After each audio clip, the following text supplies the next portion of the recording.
친구는 정말 필요할까? 나는 내향인, 즉 I인데도 친구를 꼭 만나야 할까? AI는 친구를 대체할 수 있을까? 친구가 없는 사람에 대해서는 어떤 일이 일어날까? 안녕하세요 여러분, 돌콩입니다. 여러분들은 친구와 만나서 마지막으로 즐거운 시간을 보낸 게 언제인지 기억하시나요? 저도 친구가 그렇게 많은 편은 아니에요. 완전 내향형 인간이기도 하고요. 제 가장 친한 친구가 한 4년 전쯤에 하와이로 이사를 갔다가 이번에 일주일 정도 시간을 내서 와서 저희 집에서 지내면서 아주 즐거운 시간을 가졌습니다. 그러다 보니까 친구가 있는 삶이 이렇게 즐거웠었지, 이렇게 좋은 거였었지 라는 생각을 저도 많이 하게 됐어요. 그런데 나이가 들면서 직장과 가정, 책임을 져야 하는 일들은 늘어나고 내 시간과 에너지가 무한한 것도 아니고 또 살면서 인간관계에 상처를 받는 경우도 많이 생기고 이러다 보니까 고립까지는 아니어도 좀 나 단절된 채로 살고 있구나 라고 깨닫게 되는 때가 있지 않나 싶습니다. 그리고 또 요즘은 친구 그런 거 다 필요 없다, 쓸데없다 이런 메시지들을 여기저기에서 많이 접하게 되기도 합니다.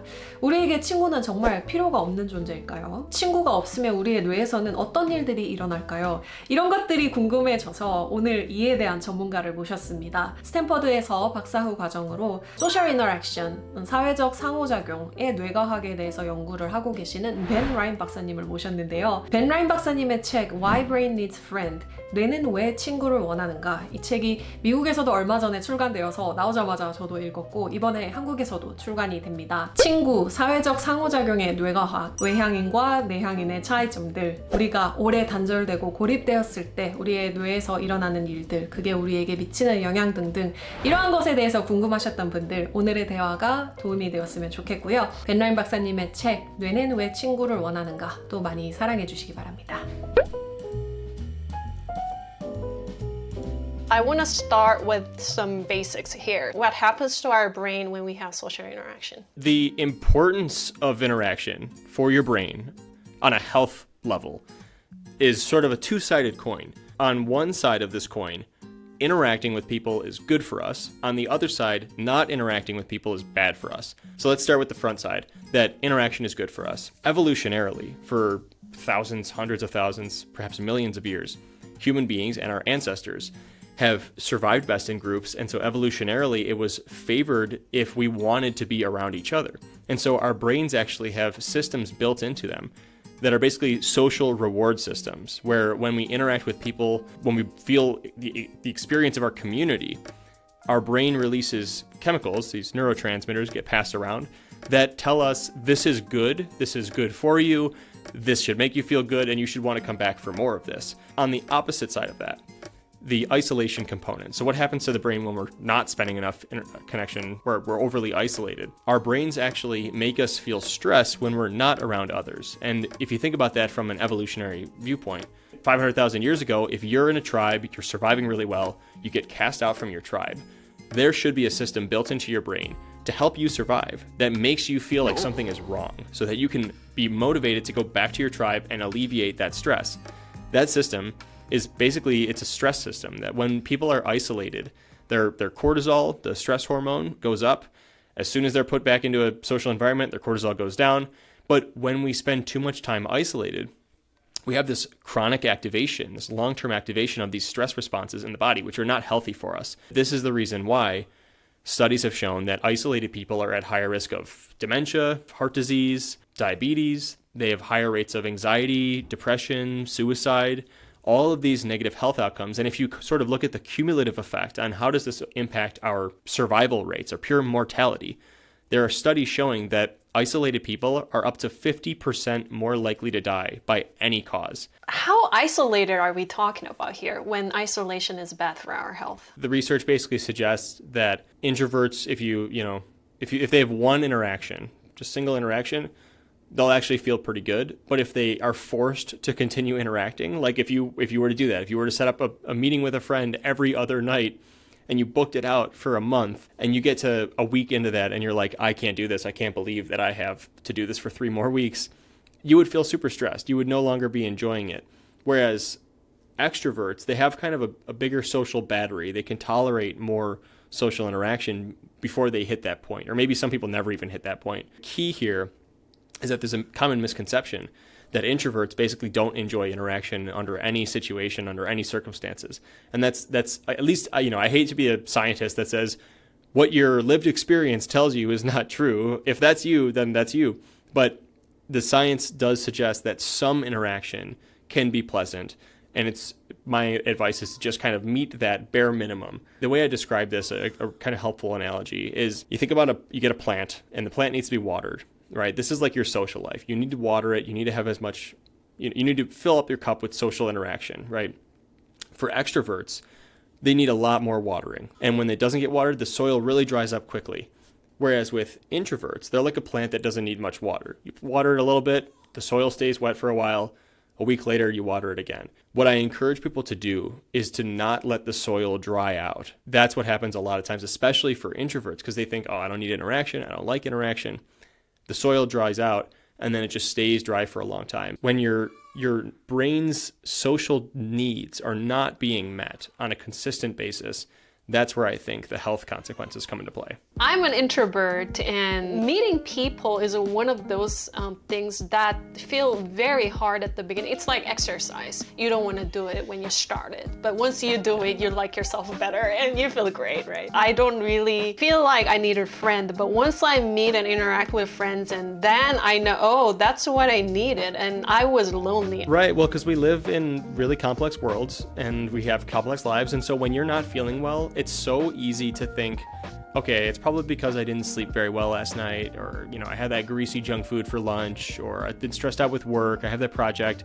There's so many things that pop into our head before we think I'm lonely, right? That's usually towards the back of the list. And that's also kind of one of the goals with my book, is that after reading it, people will be like, okay, wait a minute, that should go to the front of the list, or at least towards the front of the list, so that maybe people can start to recognize, it's an important part of your life. There are so many YouTube videos, if you turn it on, like why we don't need friends. I think people kind of feel comfortable by watching those things because they choose to be isolated, and it kind of comforts them when they hear, oh, we don't need friends anymore. It's interesting what you mentioned about the sort of online message of we don't need friends. My message is exactly the opposite. The title of my book is literally Why Brains Need Friends. It's that we do need friends. And there's been a lot of people reacting that way, kind of commenting and emailing me and saying things like, you're wrong. I don't need friends. I've been isolated for the last 20 years. I've never been happier. I have a lot of thoughts on that. And on one note, some people are just extreme introverts, and their brains' sort of preferences for how much interaction to get are so low that they actually don't need that much interaction. Those people do exist. So when I say why brains need friends, on average, humans need friends. There might be some outliers that are happier without friends. Just saying. On the other hand of that may not be true. Because what it has been shown is that when people become socially isolated, their brain function actually shifts in a way that kind of keeps them isolated, where they start to experience less social reward when they go out with others. They come home not feeling quite as good as they would have if they had been interacting more. They start to distrust others.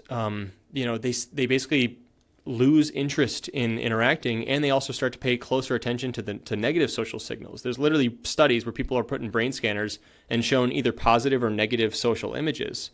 Positive meaning like, friends hugging, or negative being like people fighting, things like that. And people who are more isolated show larger brain responses to looking at those negative images. So the brain actually starts to focus more on negative social content, which is interesting. So when I receive those messages and when I see videos like that or hear about that type of content, I wonder, is there a subset of humans on planet Earth who have become so isolated that their brains are convinced that interaction is not a solution, interaction is not good, provides no benefits? But those same people might start to change their mind if they were to socialize more frequently and kind of push their brain out of that.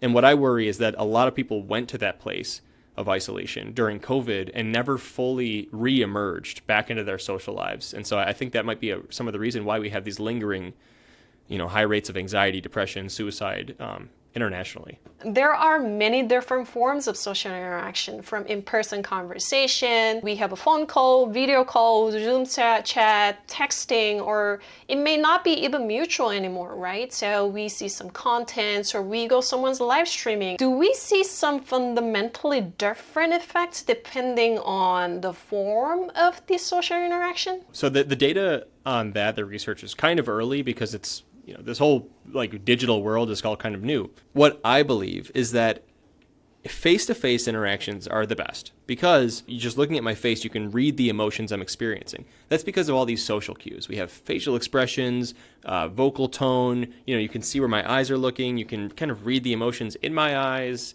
I have my body language. There's all of this social information, this rich texture of our interactions that feeds into our brains and tells us, shares information about what the other person's experiencing. When we strip away some of that texture, like even when we go from in-person to video, for instance, on video, there is no eye contact. We are not, actually right now I'm staring directly into my camera lens, so that might resemble eye contact, but that's not usually how it is. You can't actually experience eye contact on video. You also lose some body language because you don't know what's going on underneath the camera here. I could be dancing with my legs. You don't know. That's important information. And you're also losing social smells. You can't smell how I smell, and I can't smell how you smell, and that's important too. So some of that texture is flattened. You go to a phone call, you lose even more. Now you can't see my face. You can't see my body. It's just vocal tone. You go to a text message or an email, or you're playing on social media and you're commenting with other people. It's just text. There's none of that texture. As we strip away that texture, we're not fully engaging the brain areas, our social brain areas, in the same way. And so as a consequence, I've actually published a theory that I propose that we experience less empathy in those environments, because how can we experience empathy for someone's emotions if our brain has no information to tell us what they're experiencing, what they're feeling?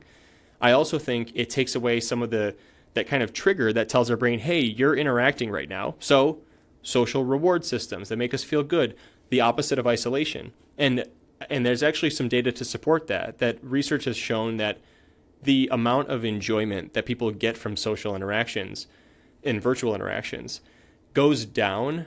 They enjoy it less as the interaction becomes less lifelike. So for instance, text messages are much less lifelike than video calls.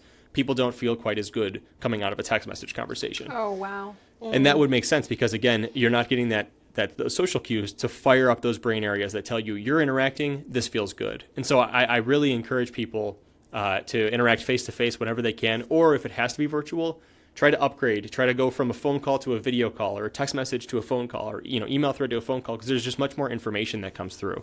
Yeah, that I think is very closely related to my next question. I was going to ask you about whether it is possible that AI or chatbots can replace some part. I think it can, and I say that cautiously because I don't think it should, personally. We hold the keys in our brains to whether or not we enjoy interacting with the chatbot. There's something happening in the brain that we have the choice of whether we allow ourselves to believe this is basically a person. Whether we choose to engage those social brain areas. Because if you think about it, when you're text messaging with a person, you could be text messaging your mom, and your mom could have an AI chatbot set up. You don't know. If you don't know it's a chatbot, you're going to assume, your brain's going to think this is a person.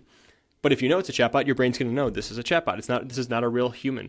And there's actually some research from the field of social touch, where there's studies where people basically get massages from either a human being or like a robot or some sort of machine. And there's different brain activity when they're being massaged by either. In fact, there are some social brain areas that really turn on much more and show much more activity when they're being touched by a human, which suggests that there is some system in the brain that distinguishes between human interaction and non-human, inanimate interaction. If we allow ourselves to treat AIs as friends, and we flip that switch, right? Because it's kind of a manual switch, right? You can say, you know what, I'm going to tell myself this is a person I'm talking to. If we flip that switch, I think it's just going to deepen our divides because it's so much more convenient, right? Like if you think about Friday night, you can go out with a friend, or you can sit and watch a reality TV show where human beings interact in a game show format, or people in your favorite TV show that's, made up like Friends or whatever. You can watch these social interactions between characters and kind of like give your brain a little bit of that feeling of like you're hanging out with friends, or you're listening to a podcast instead of talking with a friend. There's so many ways to more accessibly interact without the uncomfortable anxiety of, oh, I don't want to interact with a real person. So if we start to accept AI chatbots, what's left, right? Like, when will we ever choose to interact with a friend or go to a friend for comfort or for, discussion, when it's so much more accessible to chat with an AI? And I just worry that it's going to further push us apart because, we're already kind of in this hole, and I don't know if this is the right way forward. I worry about it. So the title of your book is Why Brain Needs Friends. And who counts as a friend here? Oh, good question. Okay. I define friends very, very broadly. And I know you read the book, and so you recall in the early chapters, I talk about the importance of interacting with strangers. There's a lot of good research showing that, even something as small as you're getting off the bus and you say thank you to the bus driver, when people do that, they feel better. It improves their mood. But on a bigger scale, if you sit down and you talk with someone on that bus or on the train or in the waiting room at a doctor's office or wherever you may be, at the grocery store, doesn't matter. You just start talking to the people in your community. Research has shown that people feel better after those interactions. And actually, the longer they spend talking, the better they feel. People have asked me about that. Like, why did you say friends in the title? And it's funny because I didn't actually mean friends. I just meant like social interaction, and friends was a good way for me to kind of summarize it in one word in the title. But I'm glad you asked that because, I think obviously friends, the people you hang out with for fun, they matter. Strangers also can be helpful. Your romantic partner, if you have one, super valuable for your brain. If you have children or your parents, super valuable for your brain. In addition to also like coworkers, community members, those people that you interact with, anybody counts. Anybody is good for your brain as long as the interaction is pleasant. By that, I mean the relationship is positive, right? Because if you think about any of these scenarios, you're sitting on the bus, you start talking to a stranger, and within a minute or two, they start arguing with you about your political beliefs, or they start yelling at you, or you bump into someone with your cart at the grocery store, and instead of saying, oh, I'm so sorry, they look at you and they scowl at you. That's a totally different experience for your brain that actually does, I think, the opposite. I think it kind of pushes us away. It pushes us into that feeling of loneliness and separateness from our community. And I think that's actually dangerous. So, people ask me a lot, like, if you're in a romantic relationship but it's toxic, you argue all the time, you're fighting all the time, what's worse, that or being isolated? And yes. I actually think it's worse to be constantly telling your brain that the people who are closest to you and should be supporting you are not your friends. I think that's actually, because think about it as evolutionarily, that is a brain's worst nightmare. You're just as bad as being isolated because you don't have the social support and the survival, protection of your community, but also you have the pain of social rejection. And there's a lot of research on social pain, basically showing that when you're hurt socially, when you experience social pain, the same brain areas that encode real physical pain are activated. That pain you feel is very real. I mean, I think that's exactly what makes people kind of hesitate to go out and make new friends. As you said, we are living in such a divided world, and it is very likely to get yourself into that kind of fiery conversation, and you leave the conversation with a very unpleasant feeling, and people are kind of scared of that, and they kind of chose not to interact with people, and I think that's also understandable. But I have a slightly different perspective about that. Of course, there are toxic relationships, toxic spouse or toxic romantic partner that you should leave. And some family members are like that, some friends are like that. It is better to get out of that interaction relationship, and sometimes it's like way healthier to move away from them. Also, understanding different opinion and understanding different experiences, that kind of thing could feel stressful, but down the line, you get to understand more about people in the world, and you feel a little bit, you get to embrace the world and people a little better down the line, I guess. So that gives you a better opportunity to find your people who are going to support you in the long term. I could not agree more. And by the way, sorry if you hear my I have a 6-week-old newborn in the other room, and she's Not yelling. at all. No. I'm also seeing a lot more of that lately, of exactly what you describe of basically people falling into echo chambers, right? Surrounding yourself with only people who share your beliefs, who, you respect their beliefs, just cutting off relationships because they don't agree with their political stance or they don't agree with their sexuality or whatever it may be. We're finding all these ways to divide it from each other. But I think not only is it important, like you said, to learn about other people's perspectives, when you have a good interaction with a person from that who you perceive as being totally different from you. I'm in my group, they're all the way over there. You have a good interaction with them where you find common ground. That is incredibly good for your brain because your brain is taking away from that, oh, wait a minute, this person who I thought was an enemy, who I thought was a threat to me, can actually be an ally. And I think for a social species who desperately wants allies and to be together for the sake of our survival, that is a really unique experience. And I've done it myself. I've had that experience myself. And on the other side of those barriers is often a very great feeling and honestly fantastic relationships as well. Because if you can build a good relationship on that, you have some serious good friends. People want to interact. And as you said, we have that brain and it's just wired to be a part of, I think, a social group. But I think people experience so many troubled relationships and they got hurt, they got stressed out and they couldn't afford that. So they moved away with that. And now we have so many other things to do in life. And as we get old, productivity becomes a core part of our life. Then they choose productivity over maintaining the relationship, I guess. So it becomes kind of like lifestyle choice, I feel like. And, some people may say, oh, I know that having a friend or having social interaction is good for my health, but by not having it, I will have better sleep, I will have less stressful life, or I will exercise more, I will protect my mental energy, and that may compensate probably down the line. In the ideal world, if we have a good friends and exercise and good sleep and everything, that will be great. But if I cannot do everything, I will drop the friendship, for example. People who feel that way, what would you suggest? I'm asking about how we can come back to our social life. I really view interaction a lot like exercise. It's very similar. It's obviously good for you, but you don't want to do it because it requires energy. I think social interaction is the same in that we often find ourselves on the way to the party and we're driving and we're like, oh, I'm so tired. I don't want to do this. I wish I didn't have to do this. But then you come home from the party and you're like, that was actually so much fun. I feel way better. And part of the reason I wrote my book is because I wanted to not just tell people, hey, grab them and shake them and say, interact, because that's been happening. I think people have heard social isolation is bad for you, yada, yada. But the book was really my way of taking the science and the biology and the medicine. Like if there was a book that said this is what exercise does for you biologically and why you should do it. People exercise because it makes them feel good. It makes them look leaner, right? There's all these benefits. Social interaction, the benefits aren't visible. The benefits are in here. They're in here. They're in our body. And so what I was hoping to do is to really make that picture very clear so that after reading it, people would be like, oh, wow, okay, this really matters for my health. And so just like when I don't want to go to exercise, I know I should because it's good for my health. When I don't want to go to socialize, I know I should because it's good for my health. At least as a neuroscientist who studies this, that was the solution that I thought I could provide for the problem.